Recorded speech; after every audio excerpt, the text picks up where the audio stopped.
இயேசு கிறிஸ்துவின் இனிதான நாமத்தில் இன்றைய ஆவிக்குரிய சிந்தனைக்கு உங்களை அன்புடன் வரவேற்கின்றோம். இப்போதும் ஒரு பாடலுக்கு பின்பு உங்கள் சிந்தையை தெளிவிக்கும் ஆவிக்குரிய செய்தியை கேட்கலாம். ஆராய்ந்து முடியாத அதிசயங்கள் செய்பவரே, அற்புதம் செய்திடுங்க, அதிசயம் நடத்திடுங்க. ஆராய்ந்து முடியாத அதிசயங்கள் செய்பவரே, அற்புதம் செய்திடுங்க, அதிசயம் நடத்திடுங்க.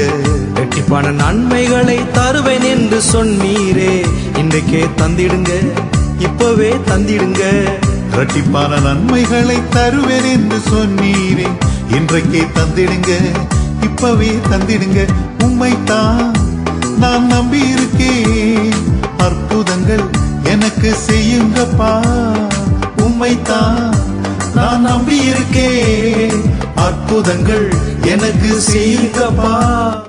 நம்மை அதிசயமாய் நடத்துகிற ஆண்டவராக இயேசுவின் இனிதான நாமத்தினால் உங்களை வாழ்த்துகிறேன். இந்த நல்ல நம்முடைய ஆவிக்குரிய சிந்தனைக்காக யோவேல் தீர்க்கதரிசியின் புஸ்தகம் 2ஆம் அதிகாரம் 26ஆம் வசனத்தை நான் வாசிக்கிறேன்.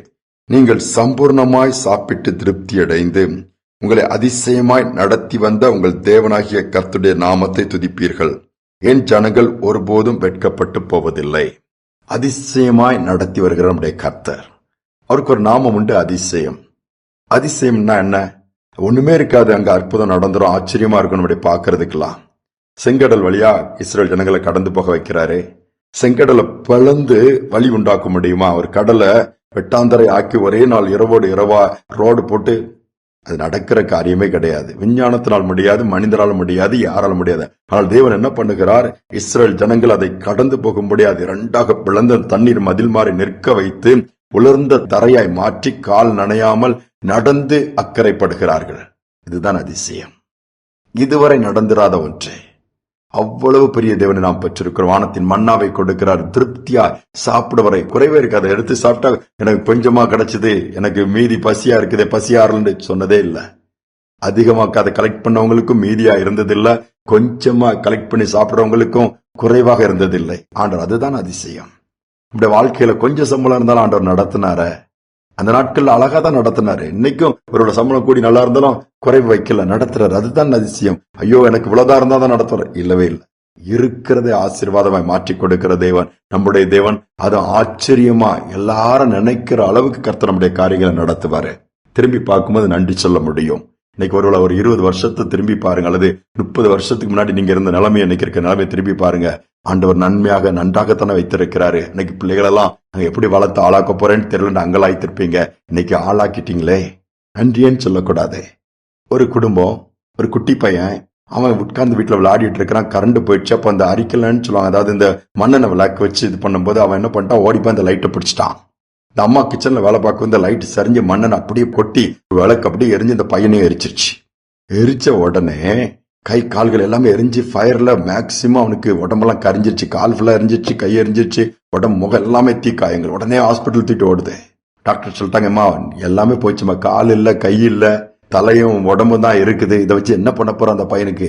ஐயா எப்படியாவது பிளேஸ காப்பாத்துங்க டாக்டர், எப்படியாவது காப்பாத்துங்க. காப்பாத்தி அது ஒண்ணுமே யூஸ் பண்ண முடியாதுமா, எதுவுமே நீங்க தான் சாப்பாடு கூட ஊட்டணும், மூவ் பண்ண முடியாது, நடக்க முடியாது, எதுவுமே செய்ய முடியாத. பரவாயில்ல, இல்லம்மா அப்படியே விட்டுட்டா கூட கொஞ்ச நேரத்துல இறந்துடும், நம்ம ட்ரீட்மெண்ட் கொடுக்கண்டா. இல்ல டாக்டர் நீங்க ட்ரீட்மெண்ட் கொடுங்க. கொடுக்கறாங்க, பிழைச்சிக்கிறான். ஆனா கை கால் கிடையாது. இந்த தாய் சோர்ந்து போகல. என்ன நடந்து தெரியுமா? அந்த பிள்ளைய நல்லா வளர்த்தாங்க, ட்ரெயின் பண்ணாங்க. கை கால் இல்லைனாலும் வாயிலே பெண்ணை கொடுத்து எழுத வச்சாங்க, படம் வரைய வச்சாங்க. கடைசியில கொஞ்சம் ஓரளவு வளர்ந்து வந்தான். இந்த தாய் சோர்ந்து போகாம அவனை சாதிக்கிற ஒரு சாதனையாளரை மாத்திட்டாங்க. யோசித்து பாருங்களேன். அவங்க சொல்றாங்க, இது பெரிய அதிசயம். நான் இந்த பிள்ளைய எல்லாரும் சொன்னாங்க, இவ கஷ்டப்பட போறா, இது ஏன் இந்த மாதிரி ஒரு முயற்சி எடுக்குது, இதை வச்சுதான் ஒன்னும் பண்ண முடியாதுன்னு சொன்னாங்க. அன்னைக்குள்ள நிலைமை அப்படித்தான் இருந்து. இன்னைக்கு நான் திரும்பி பாக்குறேன், என் ஆண்டவர் அதிசயமா என் பிள்ளைய ஒரு சாதனையாளரை மாற்றி இருக்கிறாரு. எல்லாரும் ஆச்சரியப்படத்தக்க விதத்தில் அவனுடைய கிரியைகள் இருக்குது. ஆண்டவர் நம்மளும் அவ்வளவு சூழ்நிலை இருந்து தூக்கி எடுத்து நடத்தி இருக்கிறாரு. அதனைக்கு இந்த நாள்ல நினைவு கூறுவோம். செய்த நன்மைகளுக்கு ஆண்டு நன்றி செலுத்த அவரை உயர்த்துவோம், தொடர்ந்து நடத்துவார். ஜெபிப்போம். அன்பின் தகப்பனே, நீர் அதிசயங்களை செய்கிற தேவனாய் இருப்பதற்காய் ஸ்தோத்திரம். அன்றை கானானுக்கு நேராய் அழைத்து செல்லப்பட்ட இஸ்ரவேல் ஜனங்களுக்கு ஒவ்வொரு பகுதிகளிலும், ஒவ்வொரு சூழ்நிலைகளிலும், ஒவ்வொரு பாதையிலும் அதிசயங்களையும் அற்புதங்களையும் செய்தீரப்பா. அன்னைக்கு பரம கானானை நோக்கி நாங்கள் பிரயாணப்பட்டு போய் கொண்டிருக்கிறோம். பரம தகப்பன் எங்களுடைய பாதைகளில் அற்புதங்களை செய்வீராக, எங்கள் பாதைகளில் நெய்யை பொழிய செய்வீராக, நன்மை நாள் முடி சூட்டுவீராக. நாட்களிலே ஒவ்வொரு நாட்களிலும் உண்மை இன்னுமாய் செல்லத்தக்கதாய் சார்ந்து கொள்ளத்தக்கதாய் எல்லா விதத்திலுமே மகிமைப்படுத்த உதவி செய்யும். தாழ்த்தி ஒப்புக் கொடுக்கிறேன். துதிகனமை ஏற்றுக்கொள்ளும் இயேசு நாமத்தில் பிதாவே, ஆமேன் ஆமேன். அதிசயமாய் நடத்தி வந்த தேவன் நம்மோடு கூட இருக்கிறார். தொடர்ந்து அதிசயமாய் நடத்துவார், அதிசயங்களை காணும்படியாக செய்வார். அந்த சிந்தனையோடு நாளை தொடருவோம். மீண்டுமாய் நாளை தினம் சந்திப்போம்.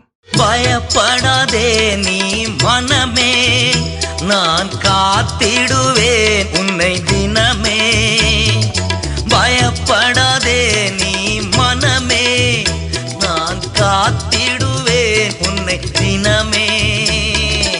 அற்புதங்கள் நான் செய்திடுவேன், அற்புதங்கள் நான் செய்திடுவேன். உன்னை அதிசயமாய் நான் நடத்திடுவேன், உன்னை அதிசயமாய் நான் நடத்திடுவேன். நான் உன்னை விட்டு விலகுவதில்லை, நான் உன்னை என்றும் கைவிடுவதில்லை.